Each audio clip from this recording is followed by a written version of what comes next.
What's up, Mets fans? Welcome back to the True Mets Talk podcast. We are continuing our discussion surrounding the MLB trade deadline upcoming for the New York Mets and their continued search for rotation help. And we have a brand new report coming directly from Francis Romero via the Underdog MLB account, as you can see to my left, that the Mets are among several teams interested in Marlins right-handed starter Edward Cabrera. We'll talk about Edward Cabrera here in just a second, how his season is going so far in 2025 and the type of pitcher that he is. But before we get into that, please do check out all the previous content. If you missed the stream earlier this evening, we went into a Mets Talk off-day live stream. It transformed into a pregame. Of course, the Mets game tonight versus the Orioles got postponed. Doubleheader tomorrow. Check that out. Hit the thumbs up on this video. Subscribe to the channel, all that fun stuff. And let me know in the comment section down below,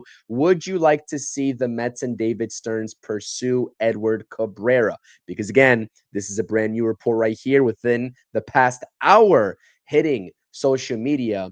And I'm kind of intrigued. I didn't see this coming because the Miami Marlins are definitely in a unique situation. They're definitely going to be sellers, but the pitcher that everybody has been talking about, and he's struggled immensely so far this season with over a 7 ERA, is Sandy Alcantara. But not many people have been talking about Edward Cabrera. Perhaps that's because there was probably no belief that the Marlins were interested in trading Cabrera this season. And I'll tell you why. Because he is a young, controllable pitcher in terms of the contract. He is in his arbitration years, right? He's got 3 of them left.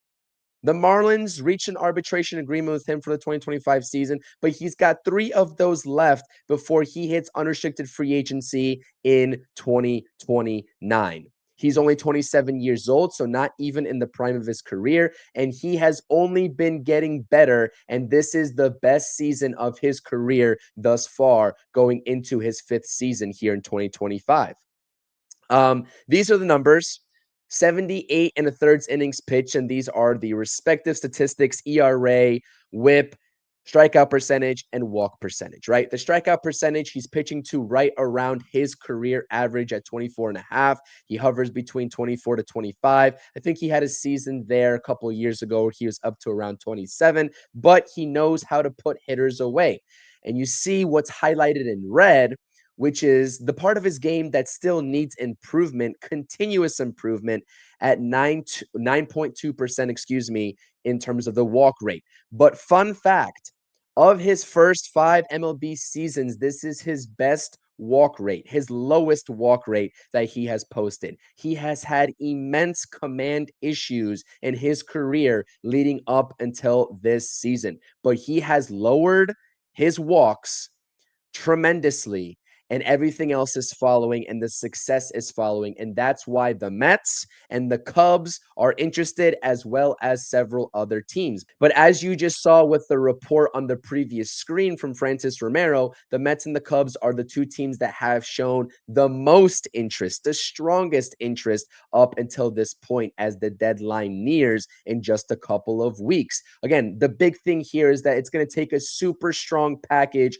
prospect wise in return going to Miami for Edward Cabrera because of the controllability. But as we all know, David Stearns and the trades that he makes these trades for guys that have controllability on their contracts, right? He loves to do that. And this could be a serious play for the New York Mets to upgrade their rotation to go alongside Kodai Senga and Sean Manaea, in addition to some of the names I talked about in my previous video from yesterday, like Lugo, Severino, and Mitch Keller. If you missed that video, I'll also link it down in the description down below. But yeah, like I said, this report basically came out of nowhere. He's a 5-pitch pitcher. He utilizes 5 pitches. And I was reading a little bit of I guess a scouting report on Edward Cabrera and why he might be finding more success this season than in seasons prior. Because again, this is his 5th season. He's 27 years old. He's not a young prospect anymore, even though he's only 27. It's time for him to start figuring things out, which he is, and it's good to see. He has changed completely. Not only his arm slot, but also his pitch usage and how he utilizes each of his pitches. Last season, when he pitched to over a 4 ERA and the walks were still a major issue. I'm talking about 14+% in the walk rate compared to just the 9.2% this season.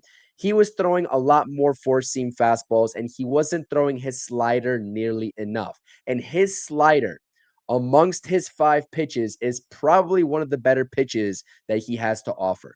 He's got around a 45% whiff rate on his slider. The thing moves and it gets swing and miss often. He's throwing the slider a lot more, and he's found a new weapon, and he's gone away from his four seam fastball and went to that sinking fastball, the sinker. And he throws pretty hard. The sinker is up to 96 miles per hour, perhaps even 97. Same thing with the four seam fastball. So he's got good life and velocity on his pitches. And the fact that he has controlled and has been able to gain command of his slider has taken his game to the next level. And the last thing I'll say here is that I really do think if the Mets are able to pull this off, if David Stearns has identified that this is the guy that is worth sending the prospects, right, over to Miami for, or even maybe the MLB ready talent, because we know that way back when the Marlins were interested in Brett Beatty. If this is the guy that David Stearns thinks can make an impact in this rotation in 2025 and beyond, then you go ahead and do this move, because the Mets right now, organizationally, have all the tools at their disposal with the pitching lab to get Edward Cabrera in a spot where he can build off of what he's already done in 2025. Perhaps lower his walk rate even more, a little bit more respectable, down to league average. I'm talking about 7.5 to 8%. And also just take and elevate his game to the next level, and perhaps find a way to reintroduce the four seam fastball in addition to the pitches that have been working for him, like the sinking fastball, the slider, and the curveball that he also does possess. So, Mets fans, please let me know. I thought that this was a very interesting report, so I figured I would talk about Edward Cabrera here for just a little bit, as the Mets don't have a game tonight. Let me know what you make of this report. Again, there's going to be strong competition. It's no guarantee with such a young player with so much controllability on his contract. It's no guarantee that the Marlins actually trade him at this deadline. But the fact that we know that the Mets are one of the teams interested and one of the two teams that are strongly interested in Edward Cabrera. Where there is smoke, there is fire. And it's clear that the Mets are going to need a top of the line rotation starter. Maybe not so much an ace, but a guy that has ace stuff that can fit right behind Senga and Manaea. And I do think that Edward Cabrera, with continuous improvement, can be just that. Let me know what you think in the comments section. Make sure to subscribe to the channel as always for more updates on reports and getting my take on all these reports coming out surrounding the New York Mets as we head closer to the deadline. Thank you so much. I appreciate it. Smash those thumbs up buttons. It's going to be a wild ride. Get ready. Let's go, Mets.